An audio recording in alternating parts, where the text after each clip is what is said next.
Michael Ortman, welcome to the Bookshelf Conversation. Honored to be here, Ron. Thanks for having me. I was going to hold up a copy of the book, but I see behind you you have the book art right there. It's as we approach opening day this week, long awaited by baseball fans. Uh, I found this quite an interesting book because it starts when you're a preteen 9 years and old. and goes for 50 years. So one of the things I especially looked for was to see if I could sense a change in your devotion to the game as you aged. Like, of course, when you're 9 years old, you have the big eyes and these larger than life people. And you want to be a baseball player, and you can't believe they get paid for it because you do it for nothing. And then you get older, then you become a smart ass teenager who knows it all. And then you become a college graduate, and then you become a husband and a father. So tell me about how you find your attitude towards the game has changed over the course of 5 decades, if it indeed it has.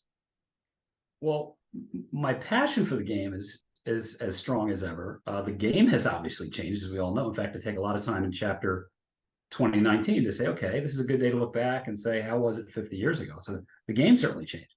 My devotion to the game, I have a unique story, as you know, having read the book, that they took away the thing that mattered most to me as a little boy. They took away my baseball team when the Washington Senators became the Texas Rangers.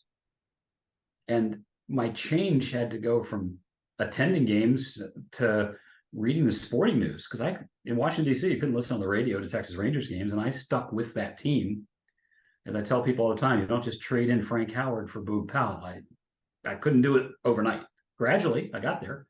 So my allegiance shifted, to answer your question, from the Senators to the Rangers, and then cut by cut, Frank Howard goes to Detroit, Dick Bosman goes to Cleveland, and my allegiance to that team faded. When I went off to Chicago and kind of figured what's next, nothing jumped out at me. When I was befriended by a guy who had, as I say in the book, the two most important things in life: a love for baseball and a car. So off to Comiskey Park we went, and I can't say I fell in love with the White Sox overnight, but my gosh, seeing a guy with a beer in one hand and a microphone in the other, hang out of the press box saying, "Take me out to the ball game," was about the greatest thing I'd ever seen. And Harry Carey, I just thought Harry Carey was the greatest, and became more interested in the White Sox when Greg Luzinski and Carlton Fisk arrived, and the team was good, and I really started liking the White Sox. Off to the north side of Chicago goes Harry, so I followed him. Didn't realize that was against the law in Chicago, but I was at Harry Carey's first game at Wrigley Field. Back to Baltimore, actually got a job in the business for a while. And so the devotion to the Orioles that was mediocre in the 70s became a paycheck of sorts, at least secondhand in the 80s and into the 90s. So that was the team. But really the tug was, get baseball back in Washington, please. And I was about halfway through writing the book when I came to that realization that this book is not just a collection of 50 stories, but it's also the journey of a little boy who lost his team and eventually got one back with the Nationals. And we all know how the story ends in 2019 with a World Series title. So it was a journey, to answer your question, but it was a whole lot of stops and starts along the way. Now, of course, it's easier to do that, or maybe it's not easier to do it as a child, because certainly when the Dodgers moved from Brooklyn out to California, they lost a lot of fans, and the Giants as well. They broke a lot of hearts, but I'm guessing they were older hearts, like adult hearts, who just couldn't think of losing the team, wouldn't dream of rooting for the Yankees, uh, and were very happy when the National League got a new entry with the Mets in '62. One of the things outside of baseball that I dwell upon is the subject of memory. Now, you go back and you're writing your experiences as a 9-year-old, and you do say that you supplemented your recollections with copious research. No, absolutely. Do you find, did you find that, let's say for argument's sake, you started writing down your memories first, then you decide, let me go to baseball reference or whatever reference material you use to suss out those memories. that you were wrong in those memories at times? Like, do you But recollect something happening that didn't actually happen? Uh, did you did doing the research trigger something in you that said, "Oh yeah, now I remember." So I'm curious about that. all the time. I mean, every one of the process I went through was the first I made a list. Just I know what city I was in, I know what stadium I was in. I might not remember much else from certain years. Certain years were crystal clear. I remember sitting behind David Israel. I remember the banner that I made that appeared on the front page of the paper. I remember Harry Carey. But other than that, I don't remember much from certain years. So yes, then the research filled in the details of the games. Like I might have thought it was Jim Palmer against Ferguson Jenkins who pitched 10 innings of complete game ball on opening day 1977. And upon research, I realized, oh, it wasn't Fergie Jenkins. In fact, he wasn't even with the Rangers at that point. It was Burt Blyleven. Okay, so those are the kinds of corrections you make along the way. But you frame the question well. Memories and research begets more memories. And as you read the newspaper archives of the day of the game or the day after the game, or you look at the box score, or you talk to friends who are there with you who have a different memory than you do, and you start to compare notes, Mhm. a lot of great things fell into place. There were some years, to be very honest, I had no memory at all. I just know I was there. When But you start, go ahead. you were at the games, did you keep a scorecard? No, No. Ah, no. I mean, that's I what. knew how to keep a scorecard, and sometimes I did, but did I save them? No. Uh, see, Thank and I give great kudos in the very beginning of the book under the acknowledgments. Thank you to all of those who, like at Saber and at baseballreference.com, baseball and on and on, who preserve the details of the game of baseball to allow me the opportunity to write this kind of fun storybook. see, I still have I pretty much have every scorecard of. I haven't gone to, relatively speaking, I haven't gone to as many games as a lot of uh, people who visit this blog, uh, but I do keep all the scorecards. Mhm. And going back to my first game, which was also as a 9-year-old, uh, I And it was a very rudimentary scorecard, and I could not go back. And if I went back to do what you did, using a baseball reference or a score sheet, retro sheet as a source, and go through the scorecard, I would fill in a lot of detail of my very rudimentary scribblings. that and that's exactly the reason I jumped off screen here for a second. I thought I could find it quickly. I can't. Somebody actually, a friend I've met during the book project named Michael Ortman of all things, and that's a whole fun side story in itself, gave me, he was collecting scorecards to build something in his home and he ultimately never built it. And he got to a point in life where he said, you should have this. And it was a 1971 Washington Senators scorecard or program with a Yeah. scorecard inside that someone had kept from that he bought at a collector show of a game between the Senators and the Minnesota Twins.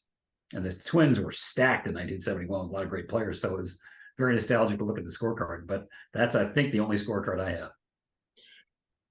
That brings up another point. You mentioned before players like Frank Howard, Dick Bosman. Uh, I don't know about you. We're a similar age. I don't know about you, but I have an easier time recollecting players of the '70s than if you were to ask me who was the starting nine for the Minnesota Twins now. Absolutely. Totally with you. I think there's a lot of things that contribute to that. I mean, first of all, guys, especially the best players, stay with the same teams most of their careers, free agency. So you got to know Frank Howard. He's traded once for the Dodgers to the Senators, and then ultimately went with the Rangers and off the Tigers. But you're right. You certainly remember them. I think players were obviously, for a lot of reasons, more approachable then too. So you may have had that personal encounter on autograph day, or he flipped you a baseball, which was unheard of in the 60s and 70s, that caused those players to stay a little closer to your heart than today, where that kind of thing happens more frequently. I think one of the things you say, the players are more approachable. I think uh, in talking with writers who cover the game, one of the things that comes up is for many years, players and journalists were on the same socioeconomic level.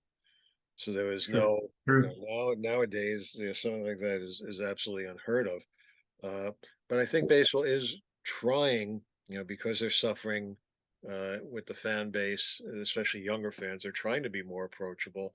They're trying to do more things than they used to get that connection back. I don't know Yeah. if it's succeeding that much. I don't know how much the players are into it. Certainly, you have a few who are, you know, really into it, but that's just their personality. I can Well, understand others being more reticent to, like, why do I have to go through this? My time is my own. I want to get away from this. When you were going back and doing the research, was there anything that really shocked you as far as, well, you say there are a lot of details that you don't recall from a lot of those games, but was there something that stands out, like one particular? Let me backtrack a minute. So you went to the first game with whom? Your my first dad, game, your dad. 1969 with my dad, or 1970 with my dad. Yeah. Okay. How old were you when you took your son to his first game? How old was I? Yeah. About 27. And your son was how old?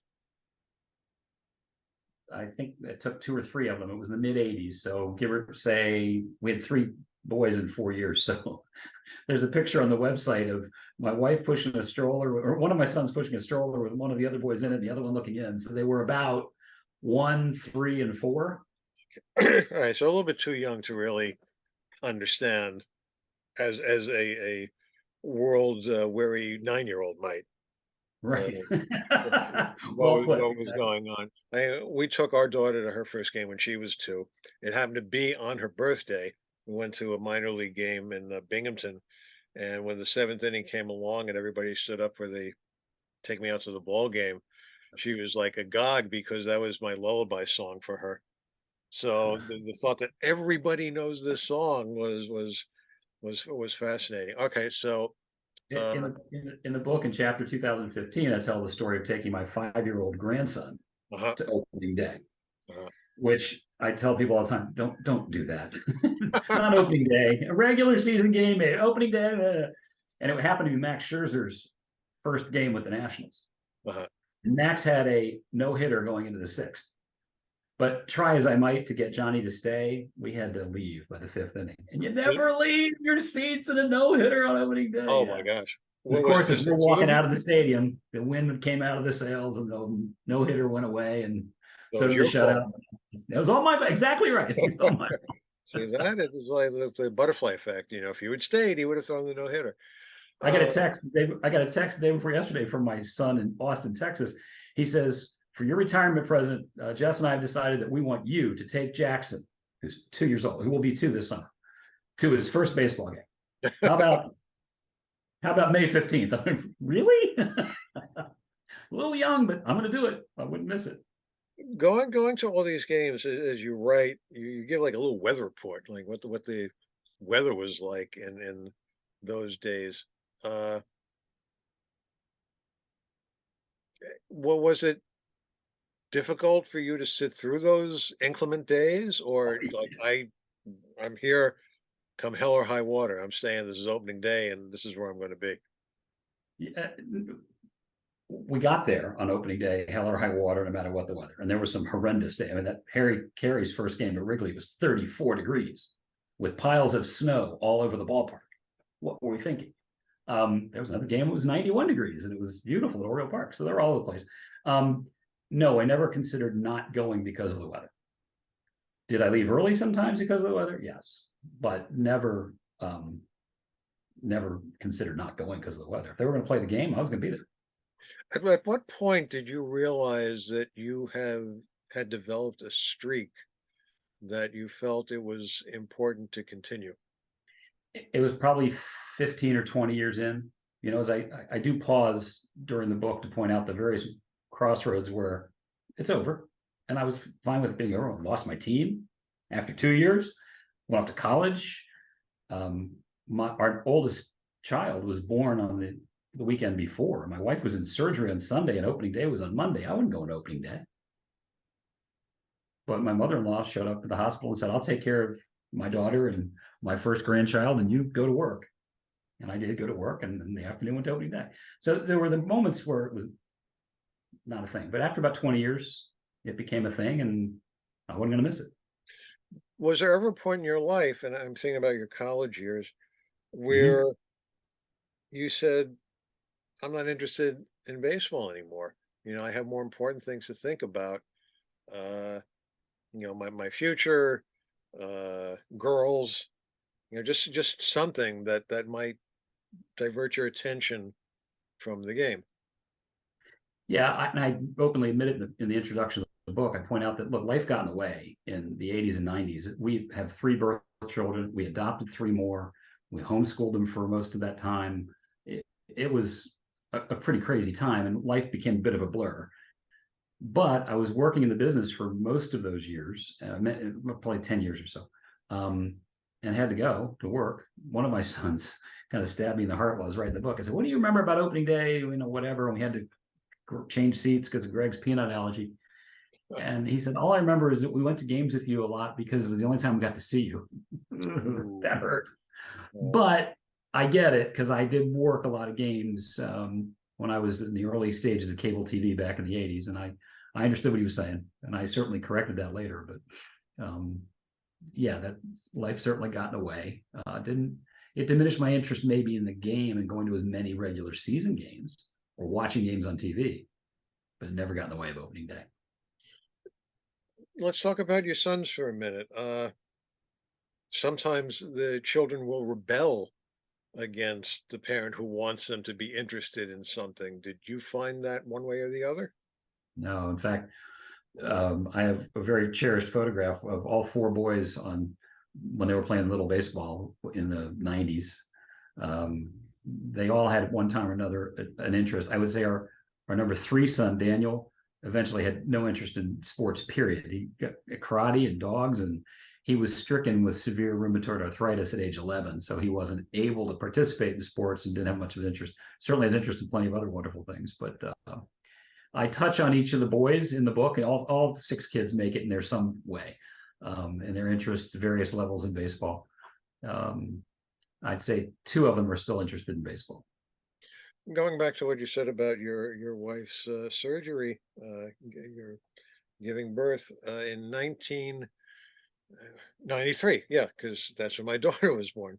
I was working on a book about the disappointment of being a Mets fan after they had gone through all the trouble of signing people like Eddie Murray and Brett Saberhagen, and then all these high.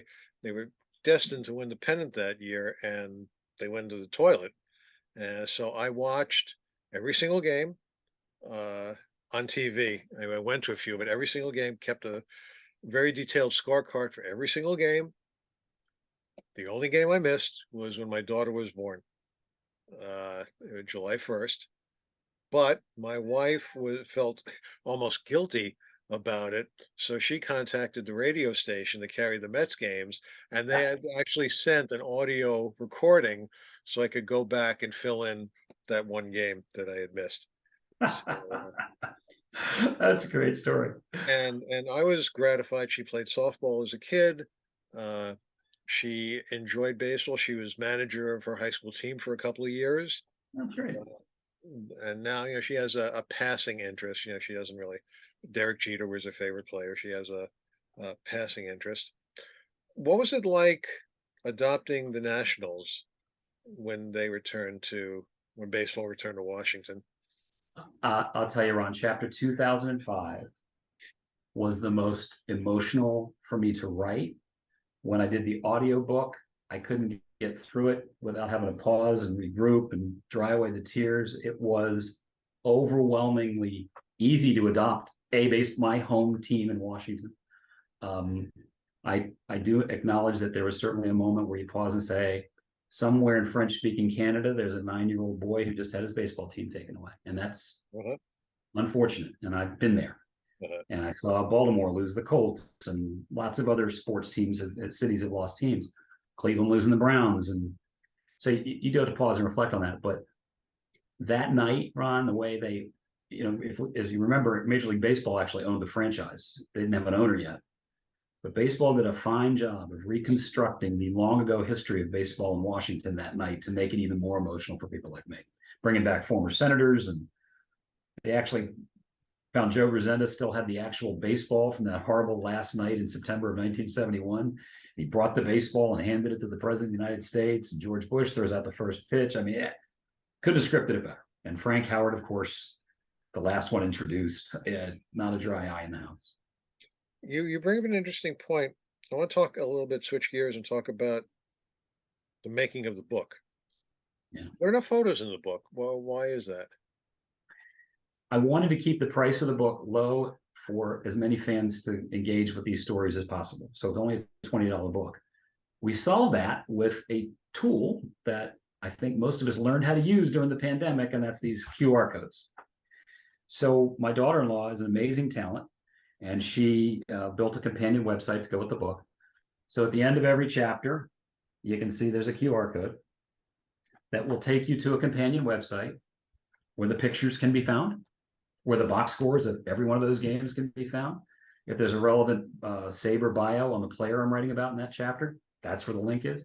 So the website's rich with companion information to keep the number of pages down and the cost of the book low. That's And quite the website obviously, that's quite a yeah, you service can, to fans who want to. people, right? People can go to the website now. I mean, it's opening day 5050.com. All the reviews that people have, so thrilled with the reviews and interviews like this one that I've had the privilege of doing. I've had more fun since the book came out. As I was writing the book, I kept telling my wife, I don't know if anyone's going to read it, but I'm going to have a lot of fun writing it. And I did. But the fun I've had since it came out, interviews, reviews, talking to people at stadiums and ballparks. I was at spring training this week for 2 days and just bumping into people, and my brother-in-law would say, he wrote a book. And next thing you know, you've got this fun conversation going on. Yeah, and all that kind of stuff, though, to the extent that it makes sense, was also on the website. Now, you also talk about the audio version of the book, and one of the things I've always enjoyed, and I seek out as much as possible, is when the author does the narration, does the reading, because who better than the author to know what things are supposed to sound like? You Mhm. have professional readers who do great jobs. They have wonderful voices, but it's like it's like acting. It's not your life. It's you're playing a part in a way. Yeah. Um, And there's I did a little theater in high school. That was a long time ago. Did a couple of things since then. I have a woman I used to work with at Comcast for 20 years, and she got the audiobook and she said, I worked with you for 20 years. I never knew you did voices. I'm not an impressionist by any stretch, but when you're doing an audiobook that's got 700 plus people and places in the index, the listener doesn't have the benefit of paragraphs and quote marks to let you know something's changing. So in the audiobook, you don't just drop Kurt Flood's voice in as if it's my voice or John Miller's or James Earl Jones or Carl Yastrzemski, whoever it is. You got to do something. And I certainly don't do any of them great, but I did enough different voices to make it entertaining. I have a few friends who bought the book. They were halfway through reading it. They heard there was an audiobook. They got the audiobook, and they just thought the audiobook was more, to your point, entertaining than just reading a book. So I enjoyed doing that as well. How long did it take you to write the book? So as I explained in the introduction, I started writing the book when the pandemic made clear my streak was over. And a lot of people said, oh, it doesn't count. Your streak can. No. When Dr. Fauci threw out that pitch in July of 2020, streak was over. Opening day happened without me, happened without all of us. So I started writing that fall, and it took about a year, 15 months. Mhm. I used to have 4 hours a day of commute, 2 hours to Philadelphia, 2 hours back every day. You replace that with writing, it's not as dramatic an adjustment as possible as you might think. So got it written. And then I embarked on a journey around it was so unconventional based on the people you normally talk to and line your shelves. I self-published because I didn't know this baseball book world existed. I have not been an avid reader of baseball books, and even the baseball books I've written were by the Tom Boswells or George Wills of the world. I hadn't gotten immersed in what I'll call saber books, and learned a lot, made tons of mistakes. Would not recommend self-publishing to anybody, but the payoff's been remarkable personally because of the being able to take direct ownership of everything, whether it's the audiobook or the website or the interviews I had the privilege of doing, or all that kind of stuff has been really gratifying. A lot of fun. Now, you say that people told you that this breaking of the streak didn't count because of COVID. What about 1995? It was delayed, but there was an opening day. True. There were three. I do spend a lot of time in the first 25 years of the book talking about the journey to free agency because opening day was impacted multiple times. 1972. The only reason my streak continued in 1972 was because of the player strike. Because opening day was delayed, and then weather in Baltimore delayed it a little further, and it happened to be on a Sunday afternoon, a doubleheader no less. The second game got rained out, but so there were a lot of days where a lockout or strike impacted opening day. So I went, but I take 1995 as an opportunity to tell the story of Sonia Sotomayor's role, the woman who saved baseball, as Barack Obama labeled her. Again, just one of those stories that's a little offbeat. It's obviously related to opening day, but has nothing to do with the game that was played that day in Baltimore. But interesting story about the exchange she had with the owner's attorneys that day, and her growing up as a Yankee fan. And I think some of the chauvinistic legal counsel on the other side of the table realized that morning it was going to be a long day for them, and it was, and it ended strike. Looking back over this project, is there one thing that sticks out in your mind as the most, I won't say an aha moment, but something that really makes you happy, makes you proud? Is there one year? Yeah. So I had written the Curt Flood chapter. Curt Flood was the opening day center fielder for the Washington Senators in 1971. Briefly ended his career, a dozen games in Washington, but it really afforded me the opportunity to tell his story, which is, I kind of figured I'd do a couple of days of research on each chapter. That one took 3 weeks, just because there's so many chapters in the book about which books have been written. There's a book about Harry Callis. There's a book about Carl Yastrzemski. There's books about Reggie Jackson. I get that. But writing about Curt Flood, a little nugget in there about the fact that no players, then current players, showed up to support him in court when he was trying to fight for the rights of players in the future. But one former player stood out, and that was Jackie Robinson. And just kind of tuck that away in the backup. Now, I'll tell you why this, to answer your question in full, because it really plays out throughout the book. So then just tucked it away. I get to chapter 1987. I was living in Connecticut. I know I drove down to Baltimore. Don't remember much else. So I'm researching that day and a little bit more about the game. And there's one sentence in the Baltimore Sun that day by their beat reporter, a guy named Tim Kirchin, who had some nice things to say about the book. And Timmy said something about there's going to be a pregame ceremony at Memorial Stadium today. And one of Jackie Robinson's teammates, it's honoring the 40th anniversary of Jackie Robinson's debut. And one of his teammates is now the state announcer for the Orioles, Rex Barney, and Eddie Murray, who's the black star on the team, and Mayor Dew Byrne, who's the first black mayor in Baltimore, and Sam Lacey, who's the sports editor of the Baltimore Afro-American. They're going to go out to second base and plant a commemorative 42 second base, and this ritual is going to be going on throughout baseball and all the stadiums today. Okay. So I go on YouTube, which was a tremendous source of information, and I come to realize that was the day of the infamous Al Campanis interview on Nightline. Mm-hmm. Now I've got my story for 1987. Let's do a snapshot of how we think we're kind of an enlightened society. We were a mess in 1987 as it came to understanding race and baseball. And the number of black players in 1987 who didn't really know who Jackie Robinson was. Mm-hmm. We can't imagine that today. So we tell that story in 87. And then, but baseball really kind of botched it on the 40th anniversary. They got it right, really right, on the 50th anniversary. Well, that wasn't on opening day. It was April 15th. It was at Shea Stadium. I wasn't there. Couldn't really tell that story. However, opening day 2002, the Orioles are playing the Yankees in Baltimore, Camden Yards. The Yankees are beginning their 100th season. And who had just blown Game 7 of the World Series a few months earlier was the blown the save, was the beloved greatest relief pitcher of that time, Mariano Rivera, who was the last player to wear number 42.